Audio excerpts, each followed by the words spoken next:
Hi everyone, welcome back to evidyarthi.in। This is Varsha. तो आइए चलिए शुरू करते हैं हमारा चैप्टर नंबर 7 के एमसीक्यूज। तो चैप्टर 7 का नाम है हमारे Ashoka the warrior who gave up on the war. तो इसके अंदर हमने अशोका की बात करी थी, अशोका की लाइफ के बारे में जाना था, दैट हाउ उनके लाइफ में क्या क्या आए, चेंजेस आए, किस प्रकार से वो एक ग्रेट वॉरियर थे। एंड स्टिल जब उन्होंने इतना सारा मार काट देखा, इतना सारा खून खराबा देखा, he gave up on the war. तो चलिए स्टार्ट करते हैं इसके एमसीक्यू और समझते हैं कि हमने कितना समझा इस चैप्टर को। So first question is, which are the animals shown in our national emblem? तो हमारा जो राष्ट्रीय प्रतीक है, राष्ट्रीय चिन्ह जो है हमारा, उसके ऊपर कुछ एनिमल्स बने हुए हैं। उन एनिमल्स के नेम आपको बताने हैं यहाँ पे। फर्स्ट है गोट्स, बी है हमारे पास लॉयन, सी है bull and the option is both B and C. So ये क्वेश्चन बार बार बच्चों को बहुत ही ज्यादा परेशान करता है। क्यों? क्योंकि उनको लगता है कि अरे नेशनल एम्बलम में तो लॉयन ही है सिर्फ। तो अगर आप देखोगे नेशनल एम्बलम को, यू विल फाइंड कि लॉयन तो है हमारे पास, लॉयन है हमारे पास, बट लॉयन के साथ साथ हम यहाँ पे बुल भी देखते हैं। एक बुल को देखते हैं यहाँ पे, और यहाँ पे एक हॉर्स भी है। So both lion, bull and horse, both की जगह all three are present on our national emblem. तो ये जो बुल और लॉयन का ऑप्शन है, तो हम ये कह सकते हैं कि both B and C are the correct option. हाँ, लॉयन डोमिनेटेड है, यहाँ पे लॉयन सबसे ज्यादा दिख रहा है। लेकिन अगर कोई पूछे नेशनल एम्बलम पे कौन कौन से जानवर हैं, यहाँ पे कह रहा है ना कि कौन कौन से जानवर हैं, तो बोथ बी एंड सी यानी lion and bull are the correct option. अगर हॉर्स होता तो हम हॉर्स को भी टिक करते हैं। ओके, सो नेक्स्ट चलते हैं हमारे नेक्स्ट क्वेश्चन पे। Question number 2, how many lion are shown in our national emblem? जो नेशनल एम्बलम है उसमें कितने एनिमल को शो किया गया है? तो ये जो हमारा नेशनल एम्बलम है, it is actually 3D model. 3D model है। और 3D मॉडल में क्या होता है, आप किसी भी साइड से देखोगे आपको पूरी पिक्चर दिखेगी। इसमें क्या है, आप अगर हमारा ये नेशनल एम्बलम देखोगे, so will see 1, 2 and 3, 3 lions आपको देखने को मिलेंगे।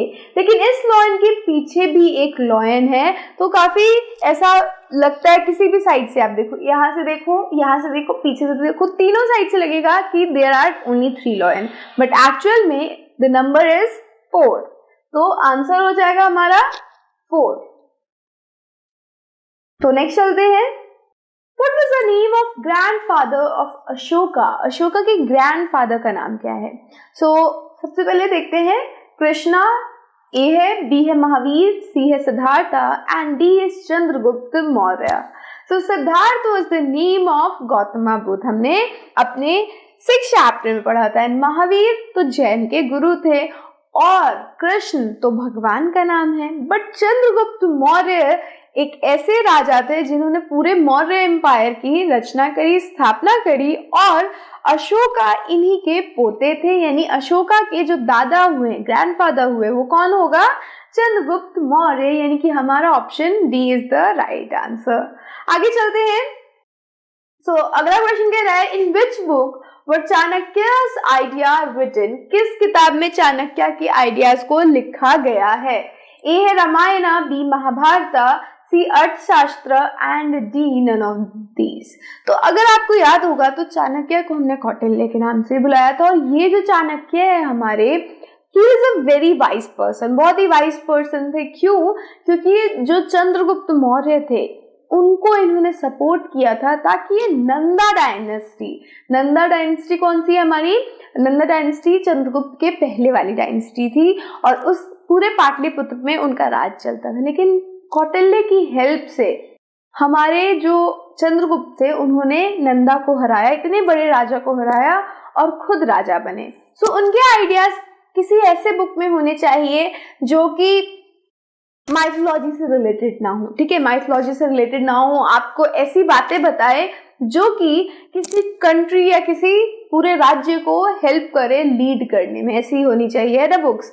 तो चलो ऐसी बुक को फाइंड करते हैं हमारे ऑप्शन के अंदर। फर्स्ट है रामायण, बी है महाभारत, सी है अर्थशास्त्र, none of these है हमारा डी ऑप्शन। तो Ramayana and Mahabharata are mythology book. Arthashastra यानी कि इकोनॉमिक्स की एक किताब है जिसको किसने लिखा है, चाणक्य ने लिखा है। चाणक्य ने लिखा है अर्थशास्त्र को, जिसके अंदर बहुत सारे ज्ञान है, किस प्रकार से आप एक अच्छा नेतृत्व कर सकते हो, ये सभी चीजें लिखी हुई है अर्थशास्त्र के अंदर। आगे बढ़ते हैं। नेक्स्ट क्वेश्चन है, who was supported by a wise man named Chanakya. कौन ऐसा है जिसको एक वाइज मैन ने, एक बुद्धिमान व्यक्ति ने सपोर्ट किया? A Ashoka, B Bindusara and C Chandragupta. D option is all of these. तो हाँ, इन सभी को हमारे चाणक्य ने सपोर्ट किया था, बट असल सपोर्ट हमारे चाणक्य ने किया था चंद्रगुप्त को।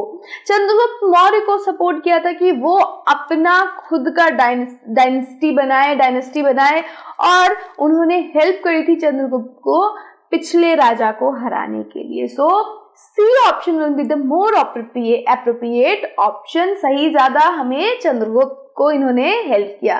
चाणक्य बिंदुसार के टाइम पे भी रहे हैं और अशोका को भी इन्होंने ट्रेन किया था, बट असल में जो सपोर्ट था उन्होंने चंद्रगुप्त को किया था। आगे चलते हैं।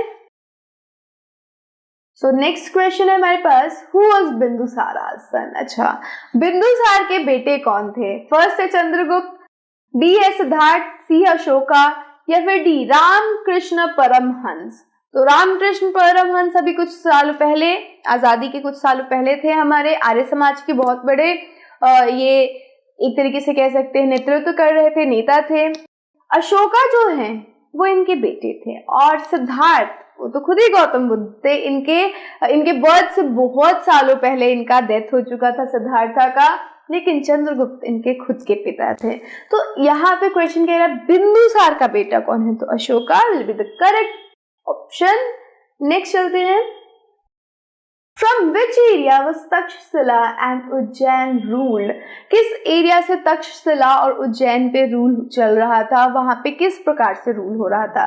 तक्षशिला एंड उज्जैन दोनों ही कैपिटल्स है, बट यहाँ पे किसका राज्य चलेगा, कौन सी राजधानी का, कौन से राजा का, कौन से स्थान से यहाँ पे ऑर्डर्स आएंगे? फर्स्ट है पाटलिपुत्र, बी है बिहार, सी है दिल्ली एंड डी है आगरा।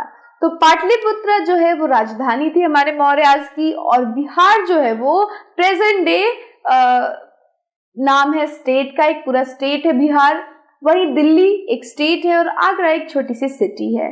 तो जो पाटलिपुत्र है, it was a city, it was a capital of Mauryas, और वहीं से सारे ऑर्डर्स जनरेट होते थे, और तक्षशिला और उज्जैन को उन सारे ऑर्डर्स को मानना पड़ता था। तो Pataliputra will be the correct option. आगे बढ़ते हैं। In which language were the Ashokan inscription written.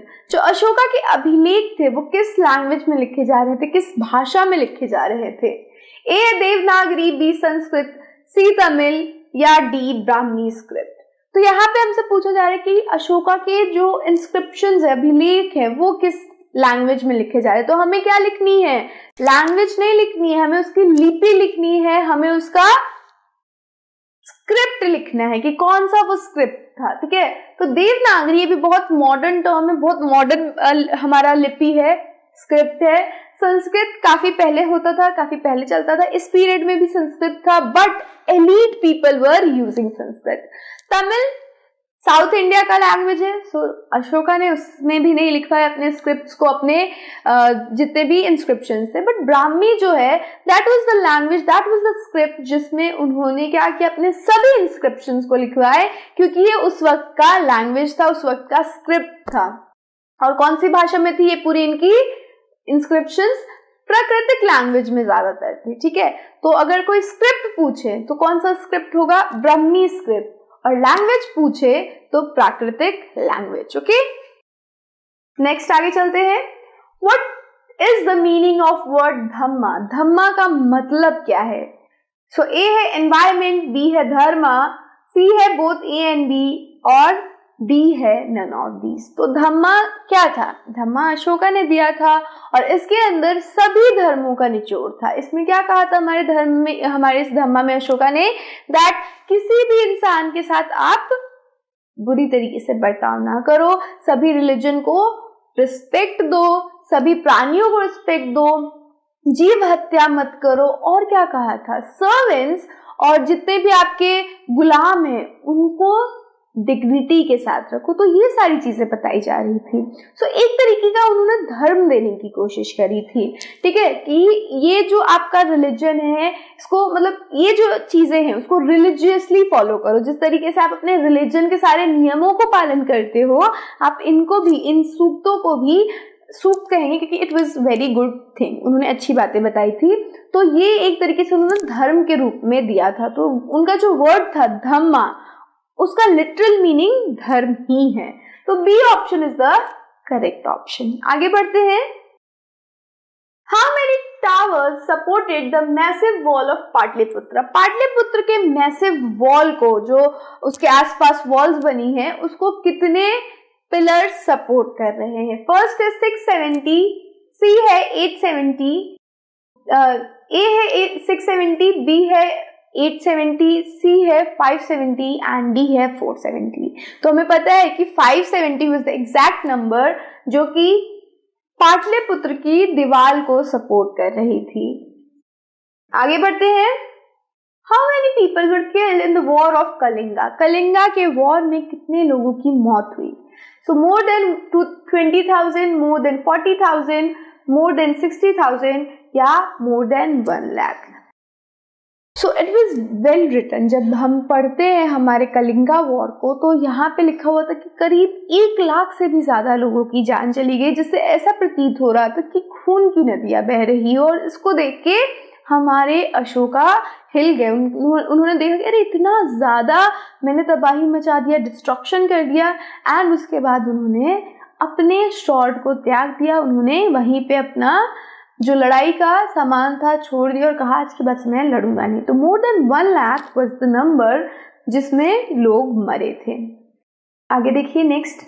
Which is the other animal on modern pillar? Okay, other animal यहाँ पे पूछ रहा है, यानी कि लॉयन के अलावा और कौन सा एनिमल है मॉडर्न पिलर के ऊपर? लॉयन लिखा हुआ है, कैट लिखा हुआ है, डॉग और बुल। तो लॉयन तो पहले से ही है, तो अदर, इसीलिए अदर लिख रखा है कि बाकी जो दूसरा एनिमल है वो आपको बताना है। कैट नहीं है, डॉग नहीं है, बुल हमने देखा था उस पिक्चर में कि बुल है। तो अदर एनिमल कौन सा होगा दूसरा एनिमल? बुल। नेक्स्ट चलते हैं।